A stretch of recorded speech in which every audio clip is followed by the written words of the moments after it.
বন্ধুরা আপনারা সকলে জানেন আইপিএল 2024 তো শেষ হয়ে গেছে। তো কেকেআর চ্যাম্পিয়ন হয়েছে। এবার আইপিএল 2025-এর জন্য কেকেআর প্রস্তুতি নিয়ে নিয়েছে।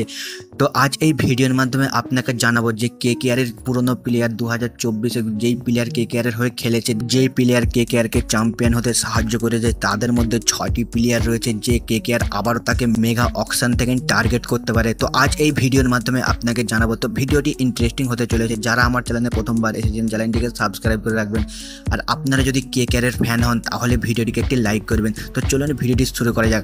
বন্ধুরা 6টি প্লেয়ার রয়েছে যারা কেকেআরকে ফাইনালে তুলতে কেকেআরকে সাহায্য করেছে। সেই 6টি প্লেয়ারকে কেকেআর আইপিএল 2025 মেগা অকশন থেকে আবারও কিনতে পারে। হ্যাঁ বন্ধুরা, তো প্রথম প্লেয়ার হচ্ছে ফিল সল্ট। কারণ আপনারা সকলে জানেন যে ফিল সল্ট কিন্তু বিধ্বংসী পারফরমেন্স করেছে আইপিএল 2024-এ, তাই ফিল সল্টকে কেকেআর আবারও কিনতে পারে।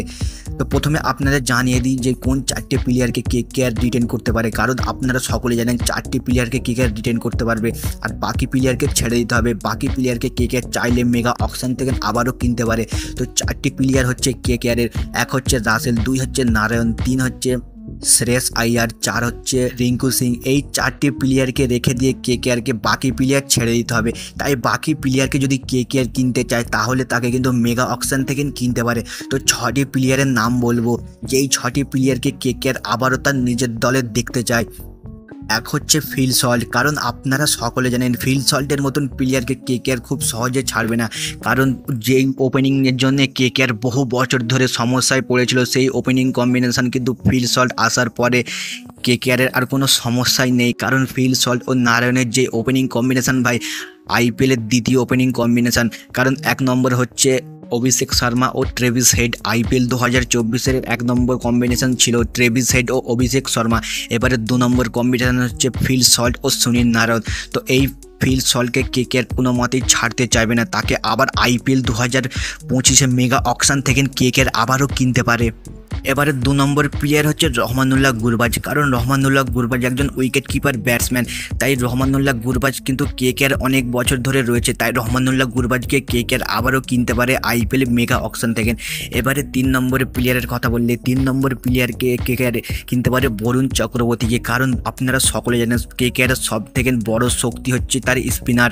আর সুনীল নারায়ণ ও বরুণ চক্রবর্তী যখন বল করে তা অপর টিম কিন্তু তার কোমর ভেঙে দেয়। তো একদিকে যেমন সুনীল নারায়ণ বোলিং করে ইকোনমির সাথে, তার সাথে বরুণ চক্রবর্তী উইকেট নিয়ে পুরো কোমরই ভেঙে দেয় অন্য টিমের। তাই বরুণ চক্রবর্তীকে কেকেআর আবারও কিনতে পারে মেগা অকশন থেকে। হয়তো তাকে অনেক টাকায় কিনতে হবে, তাই কিন্তু তাকে কেকেআর খুব সহজে ছেড়ে দেবে না। তাকে অবশ্যই চেষ্টা করবে আবারও দলে ফিরিয়ে আনার। এবারে 3 নম্বর প্লেয়ার হচ্ছে ভেঙ্কটেশ আইয়ার। কারণ ভেঙ্কটেশ আইয়ারকে আপনারা সকলে জানেন শুভমান গিলের জায়গায় কিন্তু ভেঙ্কটেশ আইয়ারকে কেকেআর রিটেন করেছিল। তাই ভেঙ্কটেশ আইয়ারকে খুব সহজে কেকেআর ছাড়বে না। আর ভেঙ্কটেশ আইয়ারের ব্যাটিং তো আপনারা সকলে জেগে দেখেছেন, ফাইনালে বিধ্বংসী 50 করেছিল ভেঙ্কটেশ আইয়ার। আর ভেঙ্কটেশ আইয়ারের মতন প্লেয়ার যে কোনো জায়গায় ব্যাটিং করতে পারে। ভেঙ্কটেশ আইয়ারকে ওপেনারে না বলেও ভালো ব্যাটিং করবে, 3 নম্বর 4 নম্বরেও ব্যাটিং করতে পারে, আর সে লাস্টে ফিনিশার হিসাবেও ব্যাটিং করতে পারে। তাই ভেঙ্কটেশ আইয়ার কেকেআর ছাড়বে না। কারণ ভেঙ্কটেশ আইয়ারের স্ট্রাইক রেট প্রায় 150-র কাছাকাছি তার স্ট্রাইক রেট। 5 নম্বর প্লেয়ার হিসাবে কেকেআর আবারও কিনতে পারে হর্ষিত রানাকে। কারণ আপনারা সকলে জানেন যেই কেকেআরের ডেথ বোলিংয়ের সমস্যা ছিল, সেই ডেথ বোলিং কিন্তু হর্ষিত রানা অনেকটাই সুবিধা করেছে কেকেআরের হয়ে। কারণ আপনারা জানেন যে যখনই উইকেটের দরকার থাকে তখনই কিন্তু হর্ষিত রানা উইকেট নিয়ে কেকেআরের ম্যাচে আবারও ফিরিয়ে আনে। তো হর্ষিত রানাকে কেকেআর তো অবশ্যই কিনতে চায়।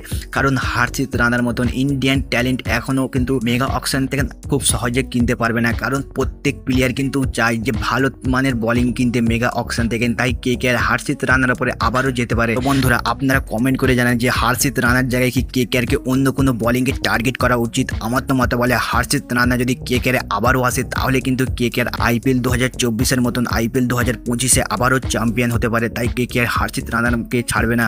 এবারে 6 নম্বরের কথা বললে 6 নম্বরে কেকেআর রিটেন করতে পারে রমনদীপ সিং। হ্যাঁ বন্ধুরা, আপনারা হয়তো অবাক হচ্ছেন যে রমনদীপ সিংকে কেন রিটার্ন করবে। রমনদীপ সিং তো একজন আনক্যাপ প্লেয়ার।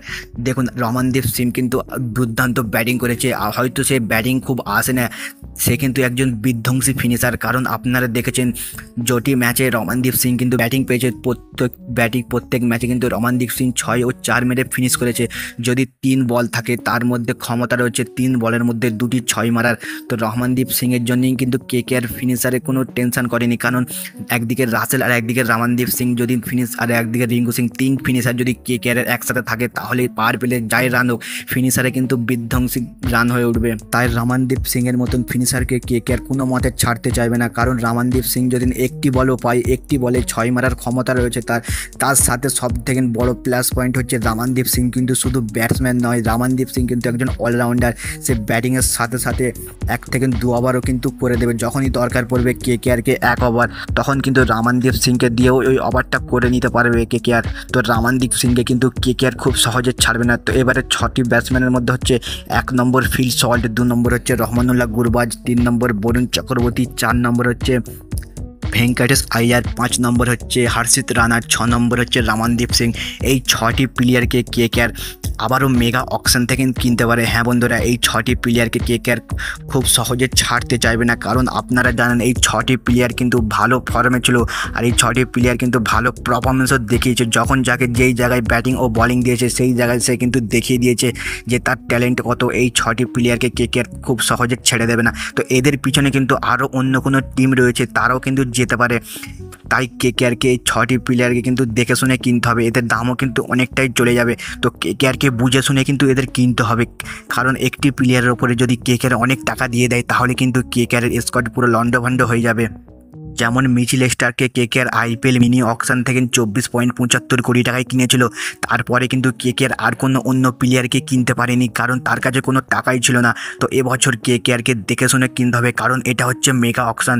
তাছাড়া গৌতম গম্ভীর কেকেআরে রয়েছে, তাই কোনো চিন্তা নেই, কারণ গৌতম গম্ভীর সে জানে যে সে কোন প্লেয়ারকে কিনতে হবে, কোন প্লেয়ারকে ছাড়তে হবে, আর তার মধ্যে অনেক জ্ঞানও রয়েছে। তাছাড়া গৌতম গম্ভীর এখন ইন্ডিয়ার হেড কোচও হতে পারে। গৌতম গম্ভীরের মতন মেন্টরকে পেয়ে কিন্তু কেকেআর অনেকটাই সুবিধা, কারণ গম্ভীরের মতন মেন্টর পেয়ে কেকেআর এবছর আইপিএল 2024-এর চ্যাম্পিয়ন হয়েছে। তো বন্ধুরা, আপনারা কমেন্ট করে জানান এবছর আইপিএল 2025-এও কি কেকেআর চ্যাম্পিয়ন হতে পারবে 2024-এর মতো, কারণ 2024-এ কেকেআরের প্রত্যেকটা প্লেয়ার কিন্তু ফর্মে ছিল। তো এবার 2025-এ কেমন খেলবে সেটা কিন্তু জানা যাচ্ছে না, কারণ 2025-এ তো কেকেআরের সেম টিম থাকবে না, অন্য টিমের প্লেয়ার কেকেআরে আসবে, কেকেআরের টিমের প্লেয়ার অন্য টিমে যাবে। তো এরকমই লন্ডভন্ড হয়ে যাবে প্রত্যেক টিমই। কিন্তু কেকেআরও চাইবে 2024-এর থেকে 2025-এ যেন আরও শক্তিশালী টিম গড়ে উঠুক। কেকেআর কিন্তু চাইবে এটা, কারণ কেকেআরে রয়েছে গৌতম গম্ভীর। তো আপনারা সকলে তো জানেন যে গম্ভীর যেখানে থাকবে সেখানে কিন্তু কোনো টেনশন নেওয়ার কোনো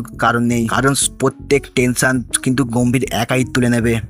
এবার বন্ধুরা, আপনারা আপনাদের নিজের মতামত কমেন্ট বক্সে জানান যে কোন প্লেয়ারকে কেকেআর আবারও রিটার্ন করতে পারে। যেই প্লেয়াররা 2024-এ কেকেআর হয়ে খেলেছে সেই প্লেয়ারের মধ্যে কোন কোন প্লেয়ারকে কেকেআর আবারও মেগা অকশন থেকে কিনতে চায়, আপনারা কমেন্ট করে জানাবেন। তো এরকমই কেকেআরের নিউজ আপডেট যদি আপনারা জানতে চান তাহলে ভিডিওটিকে সাবস্ক্রাইব করে রাখবেন, কারণ এখানে আপনারা প্রত্যেক দিন কেকেআরের নিউজ আপডেট পেয়ে যাবেন। তো আপনারা যদি কেকেআরের ফ্যান হন আর কেকেআরকে সাপোর্ট করেন তাহলে ভিডিওটিকে একটি লাইক করবেন। যদি আপনারা লাইক করেন তবেই তো জানতে পারবো যে আপনারা সত্যি কেকেআরের ফ্যান। আর যদি ভিডিও দেখে আপনারা চলে যান লাইক না করে, তাহলে কী করে জানবো যে আপনারা কেকেআরের সাপোর্টার। যদি কেউ লাইক না করে তাহলে ভাববো সেই কেকেআরের সাপোর্টার নয়, নামেই কেকেআরকে সাপোর্ট করে। তাই আপনারা যারা কেকেআরকে সাপোর্ট করবেন অবশ্যই ভিডিওটিকে একটি লাইক করবেন। আবারও অন্য কোনো ভিডিওতে দেখা হবে। ধন্যবাদ।